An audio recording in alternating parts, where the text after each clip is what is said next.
बुधवार को संसद की सुरक्षा में सेंध लगने के बाद जैसे ही गुरुवार को संसद की कार्रवाई दोनों सदनों में शुरू हुई, विपक्ष के सांसदों ने हंगामा शुरू कर दिया। विपक्ष के सांसद गृह मंत्री अमित शाह से इस्तीफे की मांग कर रहे थे। Thank you sir. इस दौरान रक्षा मंत्री राजनाथ सिंह ने सदन को घटना के बारे में जानकारी दी, घटना की निंदा की। राजनाथ सिंह ने सांसदों से संसदीय पास जारी करने में सावधानी बरतने की अपील की है। बता दें कि आरोपियों के पास से भाजपा के एक सांसद द्वारा जारी किए गए पास मिले थे। वहीं संसद सुरक्षा में चूक के मामले पर विपक्षी पार्टियों ने बैठक की और संसद के दोनों सदनों में इस मुद्दे पर सरकार को घेरने की रणनीति पर चर्चा हुई। यह बैठक संसद में विपक्षी नेता मल्लिकार्जुन खड़गे के चैम्बर में हुई। दरअसल संसद की सुरक्षा में हुई चूक के बाद से सांसद काफी गुस्से में हैं और उन्हें ऐसा लगता है कि लोकसभा अध्यक्ष को इस पूरे मामले पर कड़ी कार्रवाई करनी चाहिए और सुरक्षा के पुख्ता इंतजाम करने चाहिए। कैमरा पर्सन भरत रावत के साथ अमन कुमार, दिल्ली, न्यूज़ 24। संसद भवन में सुरक्षा चूक के मामले में केंद्रीय गृह मंत्रालय बहुत सख्त कार्रवाई की तरफ आगे बढ़ रहा है। जैसा कि कल गृह मंत्रालय ने एक जो आदेश निकाला था कि एक कमेटी बनाई गई है, डीजी सीआरपीएफ उसको हेड करेंगे और पैरामिलिट्री और दूसरी इंटेलिजेंस एजेंसियों के साथ सब लोग उसको सपोर्ट करेंगे, तो वो इस बात का पता लगाएगी कि ब्रीच ऑफ सिक्योरिटी कैसे हुआ। आज प्रधानमंत्री ने एक संसद भवन में बैठक की, तमाम कैबिनेट के उनके सहयोगी उनके साथ में थे, गृह मंत्री भी साथ में थे। उसके बाद थोड़ी देर बाद प्रधानमंत्री जो बैठक की उसके बाद लोकसभा सचिवालय ने 8 लोगों को जो पार्लियामेंट सिक्योरिटी स्टाफ से संबंधित थे, जो इस मामले से जुड़े हुए थे, चेकिंग के मामले में, उनको सस्पेंड कर दिया गया और एक लंबी जांच इस मामले में की जा रही है। सरकार के स्तर से लेकर के पुलिस के स्तर तक हर मामले पे जांच पड़ताल की जा रही है और ऐसा माना जा रहा है कि बहुत जल्द जैसे कुछ चीज़ें सामने आती हैं, सदन को जवाब भी गृह मंत्री देंगे। कैमरामैन रफीक के साथ प्रशांत देव, न्यूज़ 24। संसद भवन में कल हुई सुरक्षा चूक के बाद आज संसद भवन परिसर में काफी एहतियात बरती जा रही है और सुरक्षा के चाक चौबंद इंतजाम किए गए हैं। मकर द्वार आपके सामने है और यहाँ आप देख सकते हैं कि पूरी बैरिकेटिंग की गई है और मीडिया यानी कि जो मीडिया की पूरी टीम जो यहाँ होती है मौजूद, जो सांसदों से बात करती है, मंत्रियों से बातचीत करती है और घटनाक्रम की रिपोर्टिंग करती है, उनको भी लगभग 200 मीटर दूर कर दिया गया है। डॉग स्क्वाड की टीम भी यहाँ आई थी, पूरे संसद भवन परिसर का जायजा लिया। डॉग स्क्वाड की टीम ने जो सिक्योरिटी फोर्सेज हैं उनकी भी संख्या बढ़ाई गई है और पार्लियामेंट के जो वॉच एंड वार्ड और पार्लियामेंट सिक्योरिटी जिनको आप कहते हैं, वो लगातार यहाँ पे नजर बना कर रखे हुए हैं। खास बात यह है कि जो विजिटर्स गैलरी के पासेज थे वो कल से ही रोक दिए गए थे और इस पूरे मामले पर ये जो घटनाक्रम हुआ है, एक हाई लेवल टीम तो इसकी जांच कर ही रही है। लेकिन कल ही सर्वदलीय बैठक हुई और जिसमें सभी दलों के फ्लोर लीडर्स शामिल हुए और उसके बाद कई तरह के एहतियात बरते गए हैं और जाहिर सी बात है, कल का दिन ऐसा था, 13 दिसंबर था और लगभग 22 साल पहले संसद पे हमला हुआ था और उसी दिन एक तरह से एक बड़ा लूप होल संसद की सुरक्षा में देखने को मिला। उसके बाद पूरे संसद भवन परिसर की सुरक्षा चाक चौबंद कर दी गई है। कुमार गौरव, न्यूज़ 24, दिल्ली। संसद भवन के अंदर और बाहर स्मोक बम चलाने के मामले में अब दिल्ली पुलिस की स्पेशल सेल जांच कर रही है। इस संबंध में यूएपीए के तहत भी मामला दर्ज किया गया। दरअसल दिल्ली पुलिस ने इस मामले में 4 आरोपियों को गिरफ्तार किया है अब तक, जिसमें नीलम, सागर शर्मा, मनोरंजन और अमोल हैं और ये चारों ही अलग अलग राज्यों से हैं। लेकिन जिस तरीके से ये पूरी वारदात हुई उसको लेकर ये ज़रूर साफ नज़र आ रहा है कि ये एक कॉन्स्पिरेसी है और लार्जर स्तर पर यानी कि बड़े स्तर पर ये कॉन्स्पिरेसी रची गई है। कल संसद हमले की बरसी थी, उस दिन इस तरह से घटना होना, एक बार फिर से संसद की सुरक्षा में सेंध लगना बड़े सवाल खड़े करता है। इस संबंध में दिल्ली पुलिस ने 120B, 353, 186 और यूएपीए के जो सेक्शन है 16 और 18 इनके तहत मामला दर्ज किया है। अब पुलिस इस मामले में कई और अन्य लोगों की तलाश कर रही है। जो जानकारी मिल रही है कि इस मामले में 2 और लोग शामिल हो सकते हैं और उनकी तलाश में लगातार पुलिस लगी हुई है। लेकिन सबसे बड़ी बात है कि इस कॉन्स्पिरेसी का पता लगाना कि आखिर ये जो पूरी की पूरी कॉन्स्पिरेसी थी किसके द्वारा रची गई, इसका सूत्रधार कौन है। कैमरामैन अविनाश के साथ विमल कौशिक, न्यूज़ 24, दिल्ली। जिस तरह से कल पार्लियामेंट के अंदर हमला किया गया और वहीं पर हमलावरों का साथ देने वाली पार्लियामेंट के बाहर नीलम को भी दिल्ली पुलिस ने गिरफ्तार कर लिया और नीलम के बारे में बड़े बड़े खुलासे भी हो रहे हैं। और यही कारण है कि हरियाणा के जींद की रहने वाली नीलम काफ़ी पढ़ी लिखी बताई जा रही है और इसी के चलते ही वो किसी न किसी तरह से कोई ना कोई आंदोलन के साथ जुड़ी भी रही है। और इसी कारण वो किसान आंदोलन में उसने पूरे जोर शोर के साथ हिस्सा भी लिया था।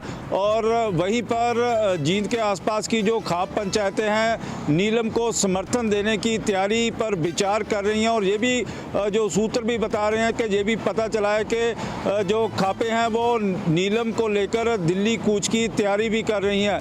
वहीं पर हरियाणा के मुख्यमंत्री मनोहर लाल खट्टर ने इस घटना की निंदा करते हुए कहा है कि ये एक किस्म का देशद्रोह है और इसके पीछे की जो भी साजिश होगी हमारे देश की एजेंसियां उसको पूरी तरह बेनकाब करेंगी। कैमरामैन गंभीर सिंह राणा के साथ विशाल अंग्रेज, न्यूज़ 24 चंडीगढ़।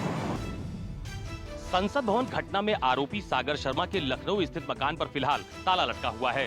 दरअसल देश की राजधानी दिल्ली में संसद भवन में जो कुछ भी हुआ उसने सभी को हैरत में डाल दिया है। पकड़े गए युवक सागर शर्मा की भूमिका सामने आने के बाद उसके लखनऊ स्थित किराए के मकान पर कल देर शाम से ही पुलिस पूछताछ के लिए पहुंच गई थी।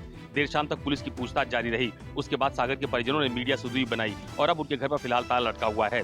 जानकारी के मुताबिक जाँच के बाद जाँच टीम सागर के पिता से अभी भी पूछताछ में जुटी हुई है। सागर की मां की तबीयत अभी खराब बताई जा रही है।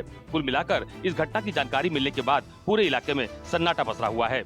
जानकारी के मुताबिक पुलिस ने देर रात तक परिजनों से पूछताछ की है। दावा ये भी किया जा रहा है कि पूछताछ में कई अहम जानकारियां पुलिस के हाथ लगी हैं। कैमरा पर्सन धर्मेंद्र साहू के साथ अशोक तिवारी, लखनऊ, न्यूज़ 24।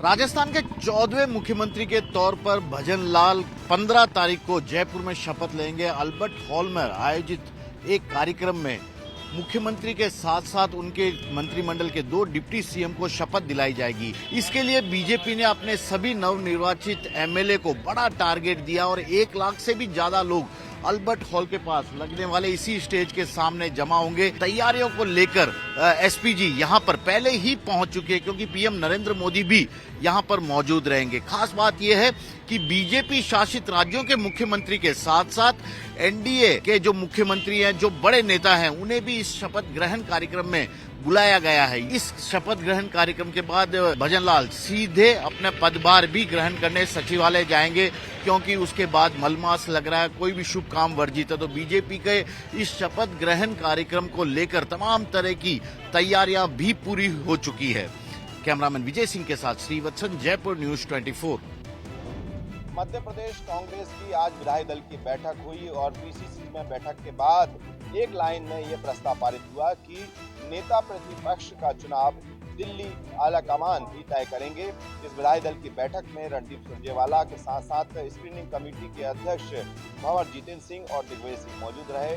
कमलनाथ इस विधायक दल की बैठक में नहीं शामिल हुए। कमलनाथ छिंदवाड़ा में रहे और इस पर सवाल जब किया गया तो जो कांग्रेस के नेताओं का ये कहना था कि कमलनाथ का कार्यक्रम पहले से तय था कि वो छिंदवाड़ा में रहेंगे। लेकिन विधायक दल की जो बैठक हुई कांग्रेस में, इसमें एक बात और खास रही कि बैठक में सबकी सहमति से एक ही निर्णय लिया गया है कि नेता प्रतिपक्ष को लेकर लगातार इस बात के भी कयास लगाए जा रहे हैं कि कांग्रेस में नेता प्रतिपक्ष का चुनाव या तो ओबीसी होगा या फिर कोई आदिवासी चेहरा होगा, जिनके नाम लगभग चर्चाओं में चल रहे हैं। लेकिन कांग्रेस की जो विधायक दल की बैठक में कुल मिलाकर ज़्यादा लंबी ये बैठक नहीं चली, लेकिन पूरा ही बैठक में एक एजेंडा था कि जो भी फैसला होगा वो दिल्ली से तय होगा। कैमरा पर्सन कमलेश व्यास के साथ नितिन श्रीवास्तव, न्यूज़ 24, भोपाल।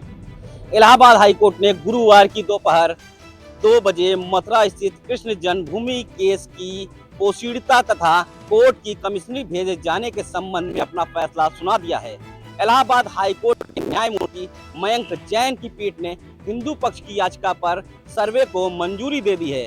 आपको बता दें कि मथुरा में कृष्ण जन्मभूमि परिसर के अंदर शाही ईदगाह मस्जिद का विवाद सर्वे को लेकर चल रहा था, जिसका फैसला आज इलाहाबाद हाई कोर्ट ने दे दिया है।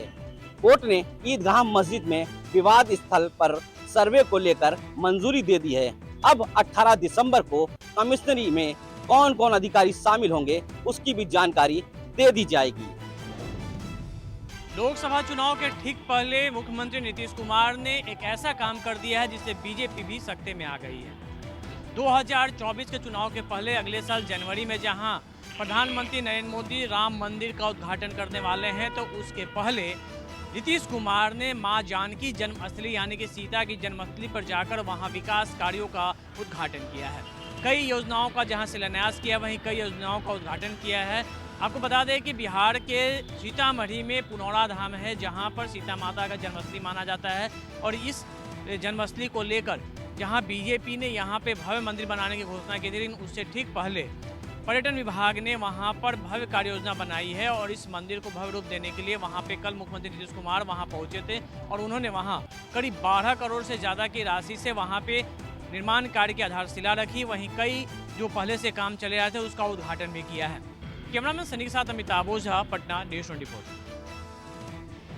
भारत जोड़ो यात्रा की तर्ज पर उत्तर प्रदेश में यूपी जोड़ो यात्रा को कामयाब बनाने के लिए कांग्रेस पार्टी ने व्यापक तैयारियां की हैं। सभी जिलों में प्रभारी नियुक्त करने के साथ 18 प्रवक्ताओं की एक कमेटी का भी गठन कर दिया गया है।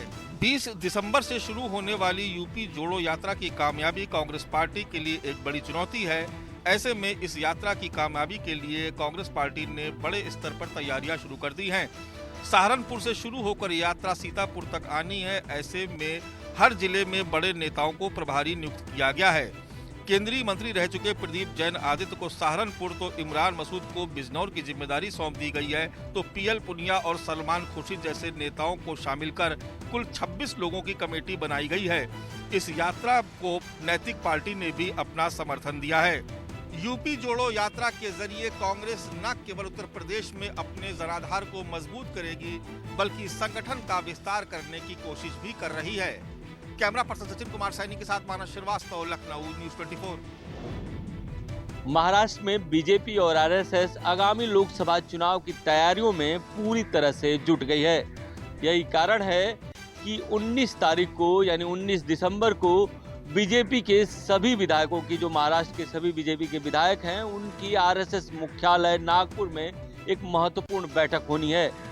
इस बैठक में जो आरएसएस है वो बीजेपी के विधायकों का मार्गदर्शन करेंगे। साथ ही एक समन्वय की बात होगी कि किस तरह से जो सरकार के अच्छे कामकाज हैं उसको आरएसएस लोगों तक पहुंचाए और कैसे जो आरएसएस के बारे में अच्छे काम है, आरएसएस के अच्छे काम हैं, उसको सरकार के लोग यानी बीजेपी के जो विधायक हैं कैसे वो लोगों तक ले जाएं। लेकिन सबसे बड़ी बात यह है कि क्या इस तैयारी में जो सरकार में शामिल अजित पवार गुट के विधायक और एकनाथ शिंदे गुट के विधायक शामिल होंगे, इस पर अभी भी सस्पेंस बरकरार है। मैं अंचल के साथ Indrajeet Singh, News 24, Mumbai. Social engineering के अपने फार्मूले को मायावती इस बार अलग अंदाज में आजमाने जा रही हैं। बहुजन समाज पार्टी इस बार बूथ स्तर पर सामाजिक बैठकों का आयोजन करने जा रही है। दरअसल 2007 में सोशल इंजीनियरिंग के फार्मूले पर सवार होकर मायावती ने पूर्ण बहुमत की सत्ता तो हासिल कर ली थी, लेकिन इसके बाद किसी भी चुनाव में उनका ये फार्मूला कामयाब नहीं हुआ।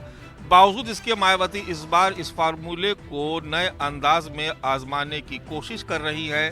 सोशल इंजीनियरिंग के इस फार्मूले के तहत उन्होंने अपनी पार्टी के नेताओं को निर्देश दिए हैं कि वो बूथ स्तर पर सामाजिक बैठकों का आयोजन करें। इन बैठकों में समाज के सभी वर्गों को आमंत्रित किया जाए, लेकिन दलित और पिछड़े वर्ग पर खास फोकस होना चाहिए। साथ ही सवर्ण समाज को भी बुलाकर ये बताया जाए कि बीएसपी की सरकार में सर्व समाज के लिए उस वक्त कौन कौन से बेहतर काम किए गए थे। ये बैठकें अगले महीने जनवरी से शुरू होगी और चुनाव तक इन बैठकों का दौर जारी रहेगा। बीच बीच में मायावती खुद इन बैठकों की समीक्षा करेंगी। कैमरा पर्सन सचिन कुमार सैनी के साथ मानस श्रीवास्तव, लखनऊ, न्यूज़ 24। बिहार सरकार ने एक नया कीर्तिमान स्थापित किया है। इन्वेस्टर मीट के पहले दिन करीब 40 कंपनियों ने 26,000 करोड़ से ज्यादा निवेश करने का बिहार सरकार के साथ MOU साइन किया है। निश्चित तौर पर बिहार सरकार के लिए यह एक बड़ी उपलब्धि मानी जा रही है। बिहार में निवेश के लिए कंपनियों को उचित माहौल दिख रहा है, इसीलिए अब बड़ी कंपनियां राज्य में बड़ा निवेश करने को तैयार है। पटना के ज्ञान भवन में ग्लोबल इन्वेस्टर्स समिट में 40 कंपनियों ने राज्य सरकार के साथ समझौता किया है। इन कंपनियों ने एग्रीमेंट किया है कि वो अपनी यूनिट बिहार में लगाएंगे। बिहार सरकार इसको अपनी बड़ी उपलब्धि मान रही है, क्योंकि नीतीश सरकार में यह 17 साल इंतजार के बाद हो रहा है। बिहार में 40 कंपनियों की यूनिट लगने से राज्य में करीब 26,805 करोड़ रुपए का निवेश आएगा और हजारों युवाओं को रोजगार भी मिलेगा। कैमरामैन ऋषि के साथ सौरभ कुमार, पटना, न्यूज़ 24। मध्य प्रदेश में मोहन राज शुरू हुआ, लेकिन तर्ज यूपी के योगी राज की तरह। डॉक्टर मोहन यादव मध्य प्रदेश के मुख्यमंत्री बने और पहला आदेश और बयान ये जारी किया कि मध्य प्रदेश में खुले में मांस और अंडे की दुकान संचालित नहीं की जाएंगी। इसके अलावा एक और आदेश जिस पर विवाद छिड़ा वो ये कि धार्मिक स्थलों पर जो है स्पीकर, जो लाउड स्पीकर हैं, जो वो तय पैमाने से इस्तेमाल किए जाएंगे, बजाए जाएंगे। अगर उससे ज़्यादा पैमाना होता है तो उन पर भी कार्रवाई की जाएगी। इस पर कमलनाथ ने कहा कि ये बहाना ढूंढा जाता है विवाद का, जबकि संस्कृति ये कहती है कि समाज को, संस्कृति को जोड़ने का काम करना चाहिए। इसी के बाद जब रामेश्वर शर्मा जो कि बीजेपी के विधायक हैं, उन्होंने कहा कि जो भी आदेश जारी किए गए हैं वो पूरी तरह सही हैं और इस तरह की अगर खुले में मांस बेचा जाता है या फिर अंडा बेचा जाता है या फिर लाउड स्पीकर का इस्तेमाल किया जाता है तो कहीं ना कहीं ये गलत है और इसको लेकर अब यहाँ मध्य प्रदेश में विवाद छिड़ गया है। कैमरा पर्सन कमलेश व्यास के साथ विपिन श्रीवास्तव, न्यूज़ 24 भोपाल। ओपीएस यानी ओल्ड पेंशन स्कीम को लेकर आज महाराष्ट्र के हजारों सरकारी कर्मचारी एक दिन के काम बंद आंदोलन में शामिल हुए। इसके बाद इन सरकारी कर्मचारियों के नेताओं ने एक ऑनलाइन बैठक की और बैठक में यह तय किया गया है कि कल से महाराष्ट्र के 17 लाख सरकारी कर्मचारी, जिसमें टीचर भी शामिल है, वो अब बेमियादी हड़ताल पर जाने वाले हैं। दरअसल मार्च 2023 में ओल्ड पेंशन स्कीम की मांग को लेकर सरकारी कर्मचारी बेमियादी हड़ताल पर गए थे। तब सरकार ने उनसे बातचीत करके सुबोध कुमार कमेटी का गठन किया था। इस कमेटी ने अपनी रिपोर्ट सरकार को पेश कर दी है, लेकिन सरकार ने अब तक ओपीएस लागू नहीं किया है, जिसके चलते अब सरकारी कर्मचारियों ने यहां पर स्ट्राइक करने का फैसला किया है। इस ऑनलाइन में बैठक में यह तय किया गया है कि मुंबई महानगर पालिका हो या फिर मंत्रालय हो, हर जगह पर 100% काम बंद आंदोलन किया जाएगा और सरकार को ओपीएस देनी ही पड़ेगी। कैमरामैन राजेंद्र सिंह खाती के साथ विनोद जगदाले, न्यूज़ 24 मुंबई।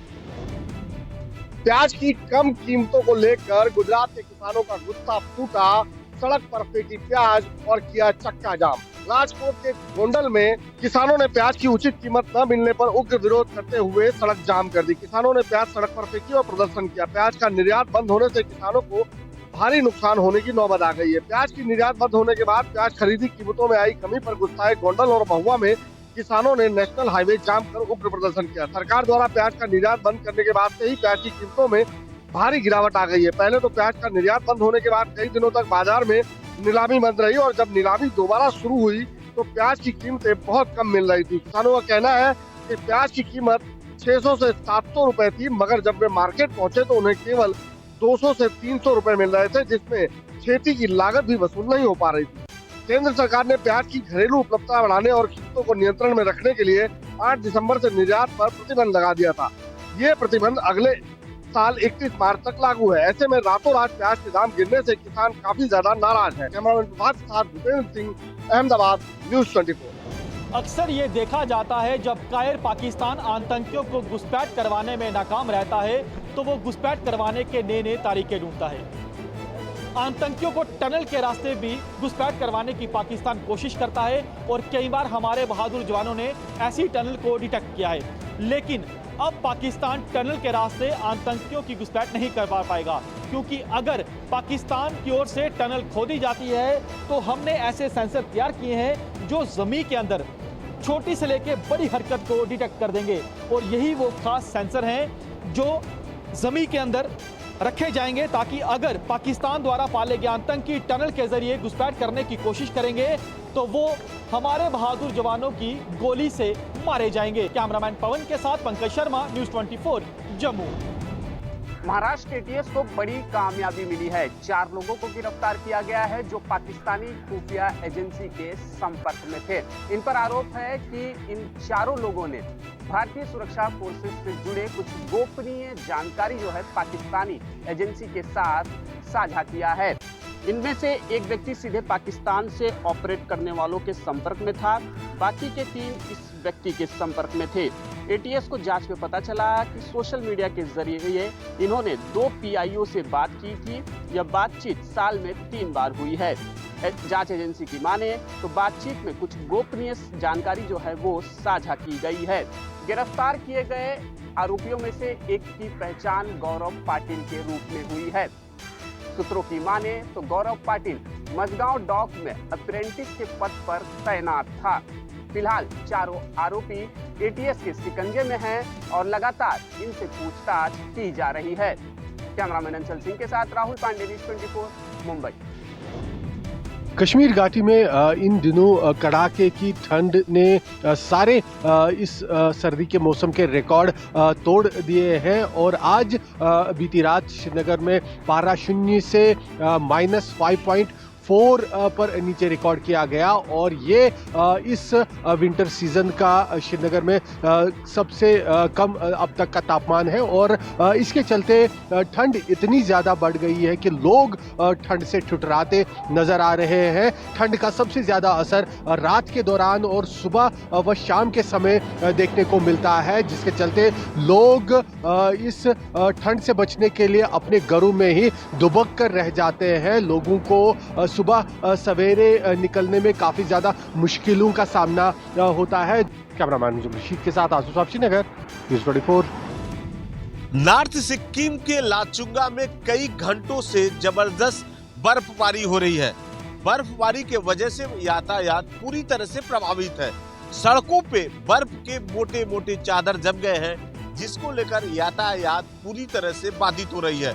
तो अब यातायात को सुचारू रूप से चालू करने के लिए सेना के जवान इन बर्फ के चादर को हटा रहे हैं और ये कह सकते हैं कि लगातार यहाँ पे बर्फबारी की वजह से पूरी तरह से जनजीवन अस्त व्यस्त पड़ा हुआ है।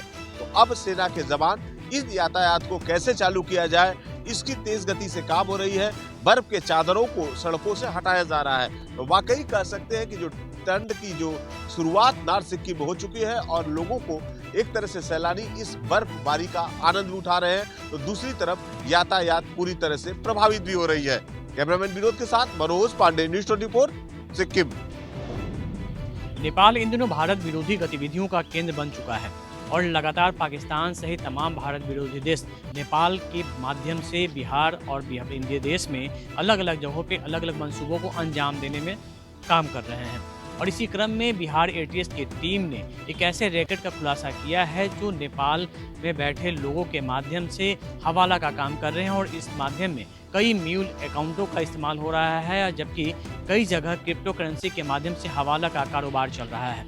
पाकिस्तान में बैठे हैंडलर नेपाल के माध्यम से बिहार के सीमावर्ती इलाकों में अपना नेटवर्क फैला रहे हैं और इसमें एक बड़ी डील कर रहे हैं। एटीएस की जांच में ये खुलासा हुआ है कि पिछले 1 साल के दौरान 50 करोड़ से ज़्यादा का ट्रांजैक्शन हुआ है और इसमें सीमांचल में 10,000 से ज़्यादा ऐसे म्यूल अकाउंट हैं जहां पर इस तरीके की गतिविधियों को अंजाम दिया जा रहा था। फिलहाल इस मामले में 6 लोग गिरफ्तार किए गए हैं और उनके पास से करीब 1 करोड़ 86 लाख रुपए की बरामदगी भी हुई है और उसके बाद पुलिस लगातार इन सभी रैकेट की पड़ताल में जुटी हुई है। अररिया से अरुण और कैमरामैन सनी साथ अमिताभ ओझा, न्यूज़ 24। जम्मू कश्मीर में आतंकियों के लिए नई जेल बनाई जा रही है। इस जेल में करीब 600 आतंकी रह सकेंगे, लेकिन ये जेल आतंकियों के लिए काला पानी की सजा के बराबर होगी। ये जेल बन रही है जम्मू कश्मीर के कठुआ जिले के महानपुर इलाके में और इस जेल को बनाने में लागत आएगी करीब 105 करोड़ रुपए। हम इस समय उसी जगह पर मौजूद हैं जिस जगह पर इस जेल का निर्माण कार्य चल रहा है। ये जेल हाईटेक जेल होगी। यहाँ पर जो है लेटेस्ट कैमरे लगाए जाएंगे, यहाँ पर जो है लेटेस्ट जामर लगाया जाएगा और चप्पे चप्पे पर सुरक्षा कर्मियों की तैनाती होगी। मकसद सरकार का यही है, क्योंकि राज्यसभा में केंद्रीय गृह मंत्री अमित शाह ने कहा है कि हम जम्मू कश्मीर में आतंकियों के लिए नई जेल बना रहे हैं। कैमरामैन